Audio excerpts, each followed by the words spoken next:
There's a question that pops up a lot in Hollywood, more so than any other art form, and it usually pops up when an actor or director's personal life is made public, and it doesn't paint a very flattering image of them.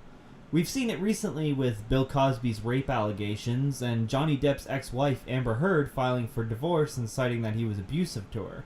Suddenly, people are unable to watch The Cosby Show without seeing a rapist. And there's a big backlash towards all of Johnny Depp's future films because now audiences can only see him as an abusive husband.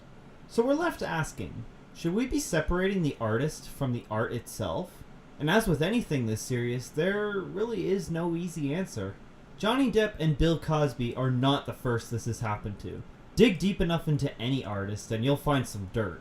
After all, artists are people, and people aren't always good. But why is it that when recently knowing an artist could be a bad person ruins people's entertainment value on the work they do? Historically, this isn't always the case. Roman Polanski was a convicted child rapist who fled the States to avoid going to jail. Yet people still watch Rosemary's Baby in Chinatown. They're still considered classical works of cinema. Pablo Picasso was an active misogynist, yet we still admire his paintings. Walt Disney hated Jewish people, yet we can still show his animated films to kids.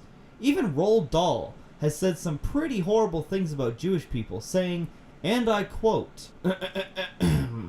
"There is a trait in the Jewish character that does provoke animosity. There's always a reason why anti-anything crops up anywhere. Even a stinker like Hitler didn't just pick on them for no reason." Wow!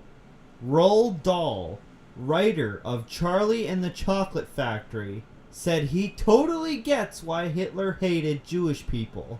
So, does this mean we're gonna boycott his work and not give him any more press? No, clearly not. Just because Dahl has said some nasty shit about Jewish people doesn't mean we're going to stop adapting and admiring his artistic work. Heck, it didn't stop Steven Spielberg, a man who, for the record, directed Schindler's List, from adapting one of his stories just last year. So, why is it that Roald Dahl, Walt Disney, and Pablo Picasso can be horrible human beings and we don't think much of it, and still admire their work, but Bill Cosby and Johnny Depp can be horrible human beings and we shouldn't support them? Well, I think that boils down to two reasons. The first being that Roald Dahl, Walt Disney, and Pablo Picasso mostly stayed outside of the public consciousness. It's a lot easier to make that separation from the art and the artist if the artist continues to stay outside of the public eye. It doesn't make what they said any better, but it's a lot easier to ignore someone who is always behind the scenes than it is to ignore someone who is directly on the stage. The second reason is that some would make the argument that it's a bit different admiring an artist's work when they're dead versus admiring their work when they're alive.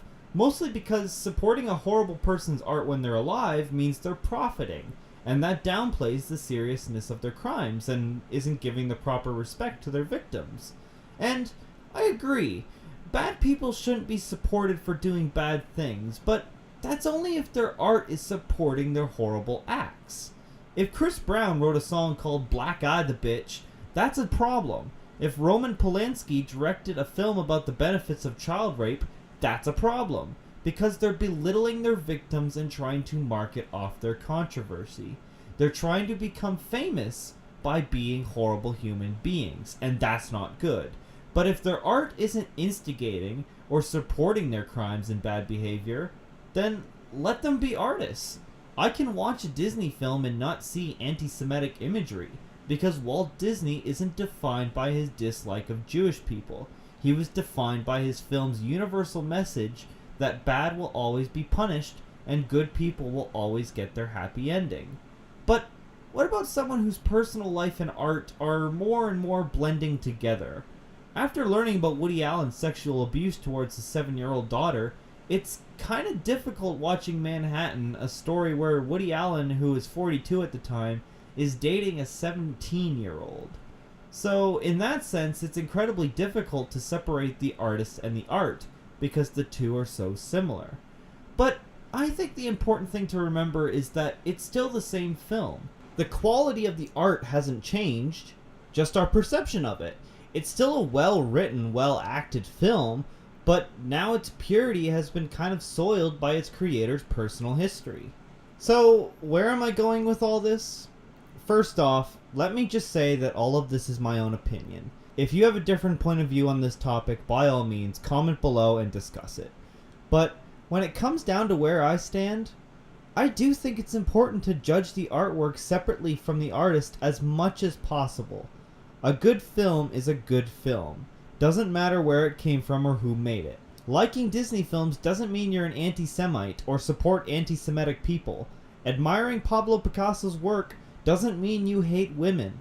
Art should be judged on its own merits. But with that being said, yes, learning something about an artist can hurt your enjoyment of their work. And if that's the case, you have every right to be angry.